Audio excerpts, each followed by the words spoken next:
Good morning, everybody. My thought for the day, and I thought I'd tell you about Daisy. Daisy came into our lives, Louise and I, I suppose, about 18, 19 years ago. And she was young and she was growing. And so we took it upon ourselves to feed and water her. And we watched her grow and blossom and develop and stand up straight. And I suppose it was about a year that we, particularly me, as I was doing this feeding and watering, as I call it, because it says in the Bible about, feeding the lambs, feeding the sheep, Jesus says to Peter, and here I'm feeding and looking after Daisy. But I noticed that she was not the person she'd been before, and she was beginning to not look the same. And so we became concerned, and I kept said to feeding her and looking after her, and it was obvious that, well, she was not thriving. And eventually she died. And I feel responsible because I don't think I was feeding her the right food and watering often enough. So what I did was I replaced her. I went to the garden centre and bought another Daisy.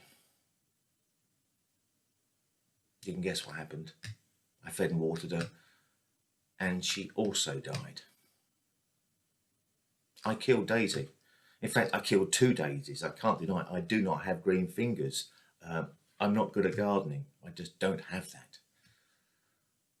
But it struck me as I thought for the day about the importance of feeding and watering. And I want to take you to Isaiah chapter 55.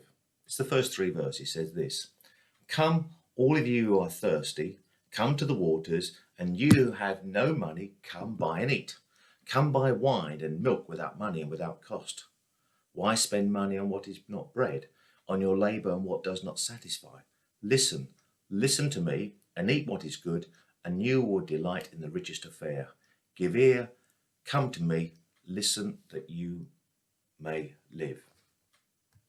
And as a couple, or particularly forever popping to Tesco, Sainsbury's, or any other major leading supermarkets in your region to get food. But while we're in this lockdown situation, we've been going once a week on a Tuesday, 8 o'clock, no queues, straight in, straight out. And what Louisa said, I've decided I'm going to go once a week in the future and ensure that I use everything in the fridge and freezer. Nothing gets wasted, and that's what we've been doing. Eating fine fare, I might add. But this idea in the Bible of Isaiah, come buy food, don't waste your money on what doesn't satisfy. And we take it, oh, that should become a Christian, and therefore you've done it once. And I think it's not like that. I think this applies to continuing back to the supermarket, the spiritual market, to get food and milk. Because as you know, food and milk have a short life. Particularly once you've eaten and tasted them, it runs out.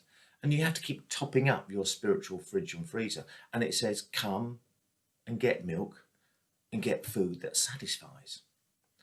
And when I look at our society, for everything we have, our wealth and our materiality and the things we can do, there isn't a satisfaction. As Mick Jagger so elaborately said in his song, I ain't got no satisfaction. It's quite true.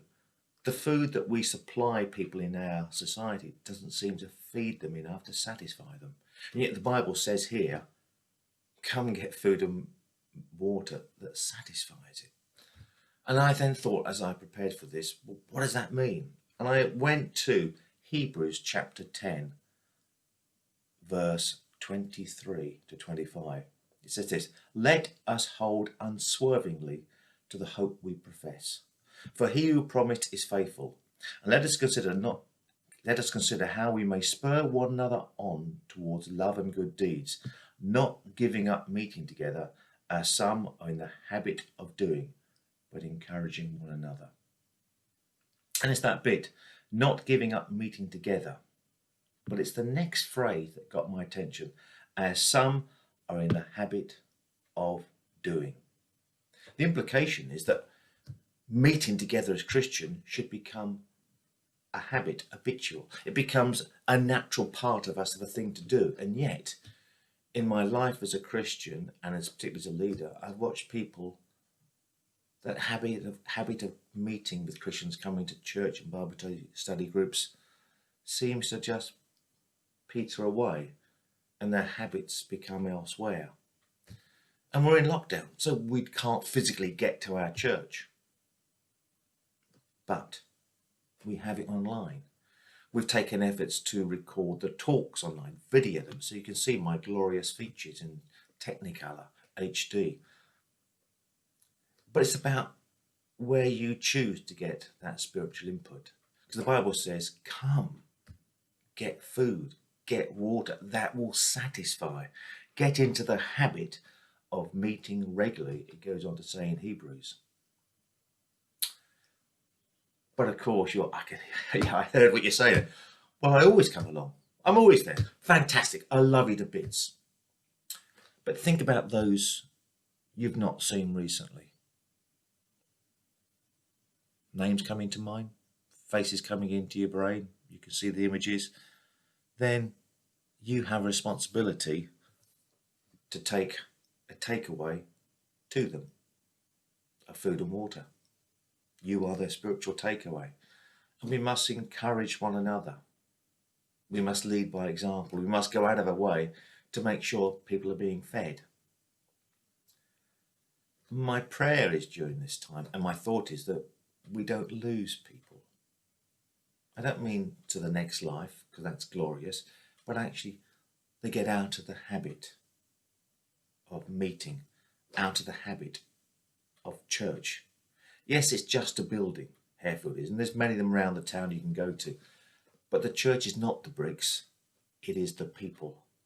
And when you're with God's people, it's inspirational because they encourage you, they challenge you, and want to be with you.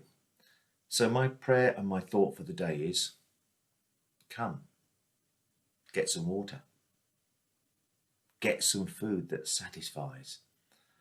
Because if you get the wrong menu, the wrong food and the wrong water, you could end up with like my daisy, no blossoms, and eventually dying.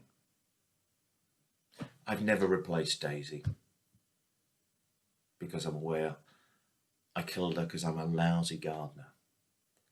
But I try as a Christian to help others. God gives you the same heart. So this morning, thanks for watching. Thanks for being here at the next Sunday Zoom meeting. But think of about those you didn't see, haven't seen, haven't listened to, and say, Lord, what can I do? Pick up a phone, FaceTime, Skype, send a text, WhatsApp. Give them some food. Let them chew on something to challenge them and encourage them. Have a good day. God bless.